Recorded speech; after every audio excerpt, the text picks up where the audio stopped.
ស្រថ្លាបងបានរៀនចំបាច់កើទុកជូនពីស្រីថ្ងៃនេះក្តីស្រឡាញ់អារម្មណ៍ខ្មុកខ្មាញ់ហួស្ដីសូមតាំងពីពេលរាត្រីឆាប់បានជួបស្រីពុំញាចង់ឯកណាំថ្ងៃនេះក្រុមយ៉ាស្រងស្រ័យពោស៊ីជុំពុំមិនណាយលំគ្រប់កាយគេគូស្នេហ៍ជួយចាំមនចិត្តមិនហើយ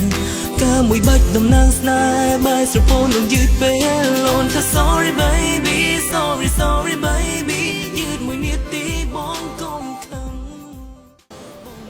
ទិវានៃសេចក្តីស្រឡាញ់ឬថ្ងៃបុណ្យសង្សារពិតណាស់ជាថ្ងៃពិសេសមួយសម្រាប់មនុស្សគ្រប់រូបប៉ុន្តែតើអ្នកភ្លេចហើយមែនទេ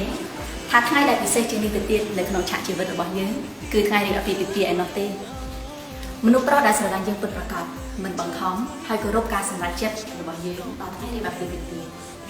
រីករាយទិវានៃសេចក្តីស្រឡាញ់ដល់មនុស្សគ្រប់គ្នា